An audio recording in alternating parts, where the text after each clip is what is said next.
Happy birthday to you. Happy birthday to you. Happy birthday. কে বড় ভাই কি হলো? কাঁদতেছে মনে হয়, ভাবতেছে আমার কি বড় ভাই কি হচ্ছে, তুমি কাঁদছো কেন? Hi, good morning. এই ভ্লগটা যেই দিনকার শেয়ার করছি সেটা ছিল মিন্টুদার জন্মদিনের দিন। আমি ছিলাম সাম্বার ঘরে আর ওরা ছিল জলপাইগুড়িতে, তো সেই জন্য ভিডিও কলে রাতের উইশটা সেরে ফেললাম। এরপরে পরদিন সকালবেলা আমরা যাব, মেসি ভাই ছোট্ট করে একটা সেলিব্রেশন করবে একটা রেস্টুরেন্টে, তো সেখানেই যাব আমি আর অলিক ভাইয়া।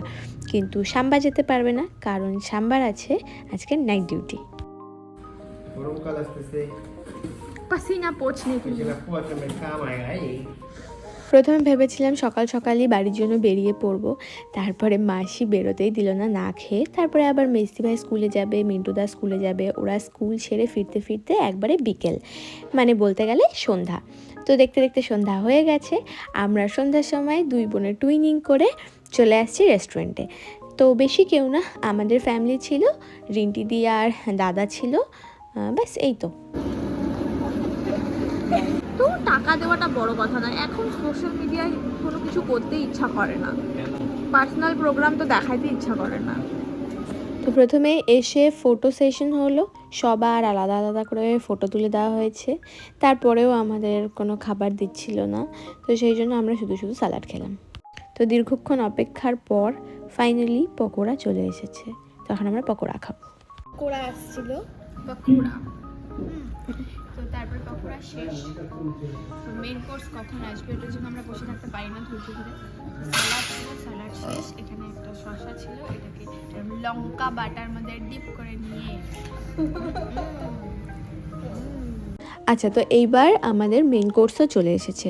প্রথমে ছিল নান, তারপর ডাল মাখানি, দেন মাশরুম, চিকেনের কী যেন একটা ছিল, আমি জানি না, কিন্তু এরকম সুন্দর পাঁপড় দিয়ে একটা ডেকোরেট করা ছিল, আর খেতে ভীষণই ভালো ছিল। তার সাথে 2 রকমের ফ্রাইড রাইস ছিল, একটা ছিল মিক্সড ফ্রাইড রাইস আর একটা ছিল শেজওয়ান রাইস। খাবার পুরোপুরি রেডি, এবার অলিক ভাইয়া চলে এলে আমরা খাওয়া শুরু করে দেবো। আর উনি দেরি করছে, কারণ সাম্বাকে ছেড়ে তারপরে আসবে, মানে সাম্বাকে ডিউটিতে ছেড়ে তারপর আসছে, তো সেই জন্য দেরি হচ্ছে। আচ্ছা, অনেক ভাট বকে ফেলেছি, চলো এইবার তোমাদের একটু ফুড ব্লগারদের মতো লোভ দেখায়। তো এইটা ছিল মাশরুমটা, উফ এত যে জুসি, এত যে ভালো ছিল, আমি জাস্ট এক্সপ্লেন করতে পারছি না। অলিক ভাইয়া চলে এসেছে, এখন আর এক্সপ্লেনেশনের কোনো দরকার নেই, এখন শুধু খাবো চুপচাপ করে আর তোমাদেরকে লোভ দেখাবো।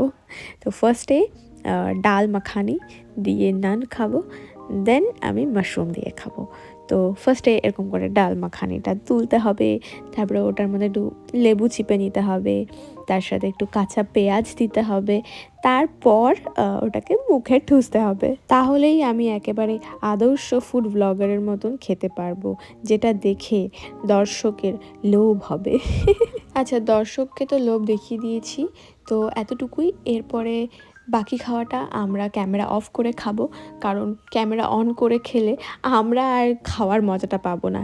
তো খাওয়া অলমোস্ট ডান। এবারে মা বাড়ি থেকে পায়েস বানিয়ে এনেছিল, ওইটা সবাইকে দেবে, ব্যাস তাহলেই হয়ে যাবে। তো লাস্টে একটুখানি বাকি ছিল, সেটা হচ্ছে মিন্টুদার পাতে একটা লেগ পিস পড়েছিল, আর মিন্টুদার লেগ পিস একেবারেই ভালোবাসে না, তো ওই জন্য আমাকে মানে গোটা লেগ পিসটা ফেলে দিয়ে আসবে, খারাপ লাগছিল, তো আমি ওই জন্য একটু একটু খাওয়ার চেষ্টা করলাম, যদিও আমি অলরেডি অনেক খেয়ে নিয়েছি, আমার পেটে আর একটুও জায়গা ছিল না, তাও ট্রাই করলাম যাতে পুরোটা না ফেলে দিতে হয়। তো চলো এইবার বার্থডে বয়ের কেক কাটিং হবে খাওয়া দাওয়ার পরে, কারণ খাওয়া দাওয়াগুলো ঠান্ডা হয়ে যেত না হলে।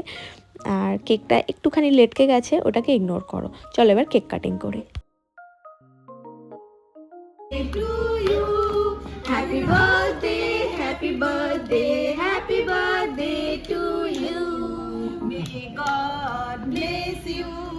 May God bless you. May God bless you. Happy birthday to you. বউকে বাদ দিয়ে প্রতি বছর আগে শালিকে কেক খাওয়ায়, ऐसे कैसे होगा भाई? এই তো আজকের জন্য ভ্লগ এখানেই শেষ, দেখা হচ্ছে খুব তাড়াতাড়ি নেক্সট কোনো একটা সুন্দর ভ্লগে।